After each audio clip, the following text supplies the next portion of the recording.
Hey, what's up guys? How's it going? This right here is the base 2025 Porsche Taycan, and I'm gonna give you guys an outside walk around, an inside tour, and we're gonna find out if the base model is worth it. So let's start with the pricing, and to give you guys context, 2024 model year base pricing was $92,000. If you added the larger battery pack onto that base model, it'd be $98,000, and adding all the standard equipment you see here today on the 2025 base model, you'd be looking at $102,500. I built it right now before the new one's live, and that's what you'd be looking at with all the stuff we'll be talking about in this video.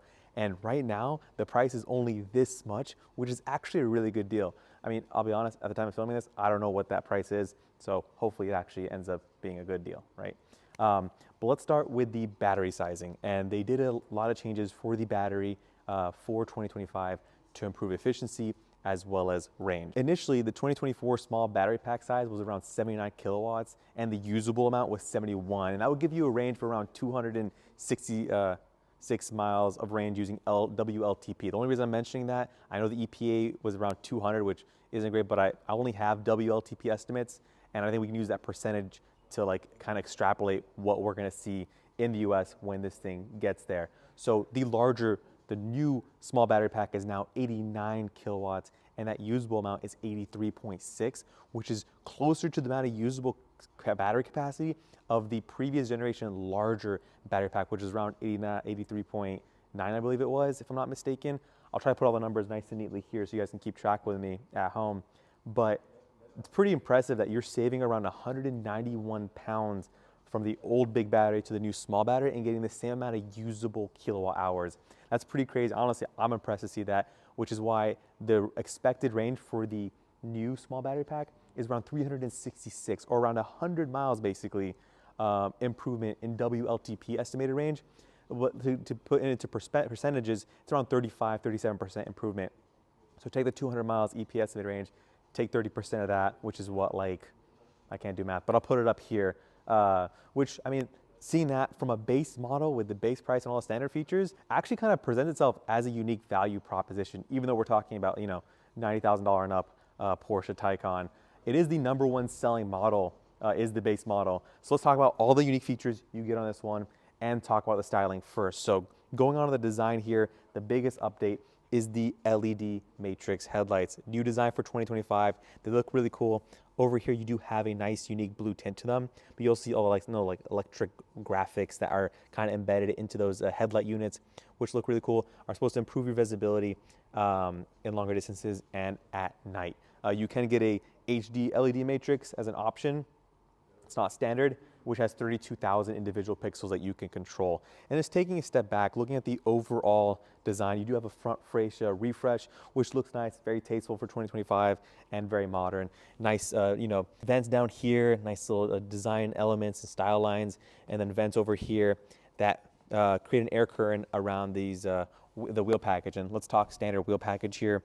It's a 245 45 R20, and it's that aero element, the aero cap wheel design. So looks good, very tasteful, and is what most people end up picking for their Taycan to maximize range. Again, EPA hasn't been announced yet, but that 366 WLTP versus 266 for the prior gen, that 100-mile difference is kind of what I'm expecting as far as the percentage goes. One of the main features that is standard from a performance, functional standpoint, as well as styling standpoint, is the power charge port. So usually you used to get a flap.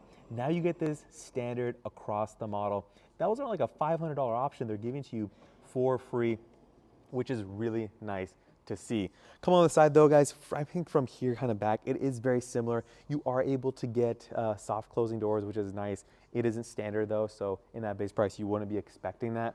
And then coming along the side, guys, the one thing you'll see while we're looking at the rear suspension here is the fact that you get air suspension standard. That was around, I believe it's like a $2,000 option. I'll put the exact pricing here, but the fact that you get that standard now, you don't have to worry about getting coil springs on your Taycan at the base price, makes it, I think, an even better value because it's a really good suspension system.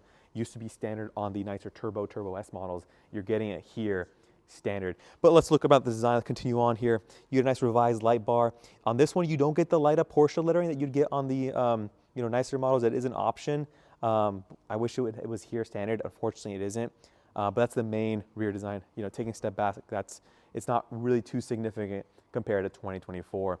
But with that, let's hop inside and see what you get there. All right, so once you're inside, you'll notice it is pretty similar to the previous gen of Taycan, but they did make some tasteful updates. I want to talk about these seats. They are really nice. They have that race text on the side bolsters with a nice fabric interior. It's kind of like a houndstooth design. Looks really cool. You can get different interior options depending on how you spec it, and that's really where you get to personalize your Porsche. The configuration site is very expansive, and that's where you really get to make it your own. One cool thing, it isn't standard here, but we are showing it, is that passenger display. It does have privacy glass, because if you do option it, you will be able to stream movies. The passenger can watch it while the driver drives the vehicle. When in park, you can watch stuff on the main screen. And for 2025, they did update it to have a Apple CarPlay Plus, what they're calling it. So with Apple CarPlay, you get to actually control AC, heated seats, ventilated seats. Use Siri to control those vehicle controls within Apple CarPlay. So you won't be leaving the Apple CarPlay menu. You will actually be using it to navigate. Honestly, the functions that are already here, but I think it's nice that you can actually interface with it without leaving Apple CarPlay. Hopefully there's a counter of how many times I say Apple CarPlay there. But one thing that is standard is ambient lighting. You're getting that for 2025, ambient lighting, which is around, like, I forget the price, I'll put it exactly here. I think it was around 600. The fact that you get that standard is, I think, an additional value proposition for the interior experience. I think ambient lighting makes the interior a lot nicer, more premium, more luxurious, and you can personalize it to your liking. But aside from that, guys, you still get a nice center console here with your wireless charger down there, which is nice. And I want to talk about how they improved the wireless charger.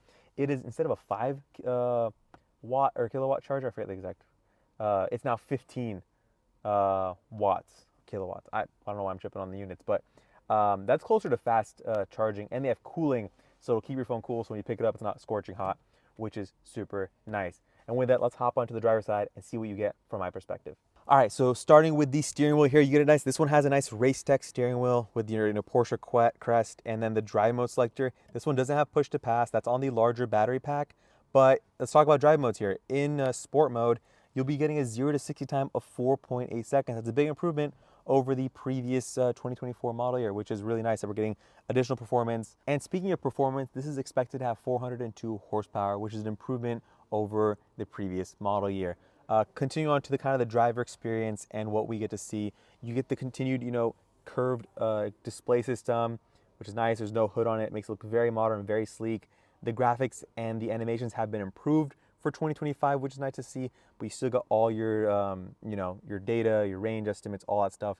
One thing I do want to point out, standard for 2025, another feature that you had to pay for earlier was the range planner. So what would you'd use to kind of plan your route, and it would give you, range estimates. That, what they call Intelligent Range Manager, is now standard. So it's cool. You get to get that built into your infotainment system, and it'll help you plan your routes, plan your stops as you start to go on a road trip, if you'd like to do that on your base Taycan. Going on to the door panel, this one has a really nice prism finish on the door panel up here and down here. This is a flat black plastic, but it does feel really premium and very nice for your door handles. And right next to that is your memory seat setting, lock, unlock, and then your set button, and then your standard switch gear over here with your roll down, roll up windows, and then mirror controls, and then a nice big door pocket. Unfortunately, this one does have the Bose speaker, but it is not standard, so don't expect that to come standard on the base Taycan. But with that, let's hop into the second row seats and see what you get there. All right, hopping in the back, guys, I do want to point out, they haven't changed much as far as the packaging. Rear seat, leg room, and headroom. This one does have the glass roof, which is not standard, so that is a option. I highly recommend it. It's a very nice sunroof with the ability to have that adjustable dimming settings, which is super cool. What I love about Porsche is that they really give a lot of attention to even the second row seats. Same, materials, attention to the bolstering. This one does have a 2-seat configuration. You can get a 5-seat configuration if you'd like. Let's bring the center console here. You get cup holders, some really nice padding here, and this is that leather-free leather, which is nice, that environmental impact that they're being conscious of when making an electric vehicle. And going down here, let's look at the climate controls. You get a similar menu here, touch interface. You can adjust your heated seats, outboard seats, which is only 2 seats here. You can have eco, AC on if you want, and then your fan speed, which is super nice. Very nice, clean interface. And then a nice shelf over here. You still get, if you kind of peek, it's hard to see that, but you get your 2 hidden USB-C ports here, which is for fast charging for the passengers in the back. which is really nice. And with that, let's open up the trunk and talk about storage space. So we know storage space has remained the same, but one thing I want to point out while I have the trunk open is the fact that you get the onboard charger standard. That was $500 initially, which every dealership was probably optioning and adding on and charging you for. Now it's baked into the base price. You get it from the factory, which is really nice to see. All right, guys, that's gonna wrap it up here. Let me know what you guys think if you actually consider this as a value and an improvement from 2024 to 2025, strictly from a base model perspective. If you have any questions, drop them in the comment section. If you enjoyed this video, smash that like button and subscribe for more, and I'll see you guys in the next one.